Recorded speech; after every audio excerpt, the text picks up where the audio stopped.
అదే RTV app వార్తల్ని క్షణాల్లో చదివే అవకాశం ఉంటుంది. ఒక న్యూస్ పేపర్, ఒక టెలివిజన్ ఛానల్ మీ చేతుల్లో ఎప్పుడూ ఉంటాయి. అప్పుడు భూతల స్వర్గం, ఇప్పుడు శవాల దిబ్బ.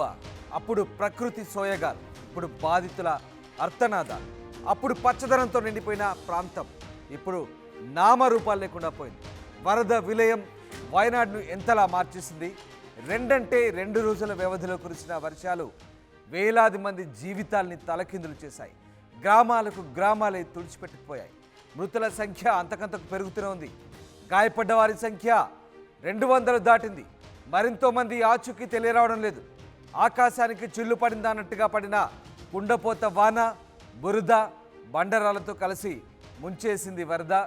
వయనాడ్లో సృష్టించిన విధ్వంసం ఇది. వయనాడ్లో గుండెల్ని పిండేసే దృశ్యాలు కనిపిస్తున్నాయి. వందల మృతదేహాలు మట్టిలో కూరుకుపోయాయి. ఏ బురదలో ఏ డెడ్ బాడీ బయటపడుతుందో తెలియని పరిస్థితి నెలకొంది. కుళ్ళిపోయిన స్థితిలో ఉన్న మృతదేహాలను బయటకు తీస్తుంటే అవయవాలు ఎక్కడికక్కడ ఓడిపోతున్నాయి. తల ఎవరిదో, మొండెం ఎవరిదో గుర్తుపట్టలేనంత దారుణమైన పరిస్థితులు వయనాడ్లో ఉన్నాయి. ఇప్పటికే మృతుల సంఖ్య 276 దాటింది. ఓ 200 మందికి తీవ్ర గాయాలయ్యాయి. మరో 200 మంది ఆచూకీ తెలియట్లేదు. 500 మందికి పైనే చనిపోయి ఉండొచ్చనే అంచనా. ఇంతటి దుర్భర పరిస్థితుల్లో వర్షం సహాయక చర్యలకు ఇబ్బంది కలిగిస్తోంది.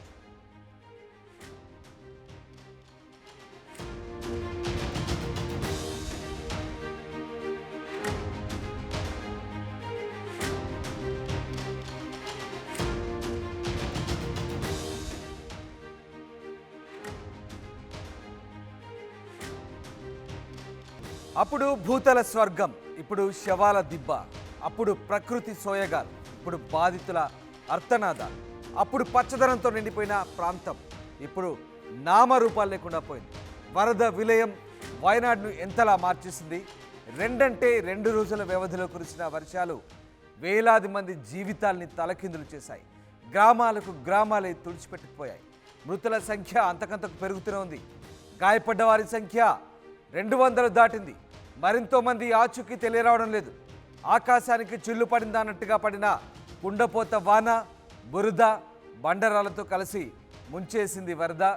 వయనాడ్లో సృష్టించిన విధ్వంసం ఇది. వయనాడ్లో గుండెల్ని పిండేసే దృశ్యాలు కనిపిస్తున్నాయి. వందల మృతదేహాలు మట్టిలో కూరుకుపోయాయి. ఏ బురదలో ఏ డెడ్ బాడీ బయటపడుతుందో తెలియని పరిస్థితి నెలకొంది. కుళ్ళిపోయిన స్థితిలో ఉన్న మృతదేహాలను బయటకు తీస్తుంటే అవయవాలు ఎక్కడికక్కడ ఓడిపోతున్నాయి. తల ఎవరిదో, మొండెం ఎవరిదో గుర్తుపట్టలేనంత దారుణమైన పరిస్థితులు వయనాడ్లో ఉన్నాయి. ఇప్పటికే మృతుల సంఖ్య 276 దాటింది. ఓ 200 మందికి తీవ్ర గాయాలయ్యాయి. మరో 200 మంది ఆచూకీ తెలియట్లేదు. 500 మందికి పైనే చనిపోయి ఉండొచ్చనే అంచనా. ఇంతటి దుర్భర పరిస్థితుల్లో వర్షం సహాయక చర్యలకు ఇబ్బంది కలిగిస్తోంది. మరిన్ని వీడియోస్ కోసం ఛానల్ ని సబ్స్క్రైబ్ చేయండి. లేటెస్ట్ అప్డేట్స్ కోసం వాట్సాప్ ఛానల్ ని ఫాలో చేయండి.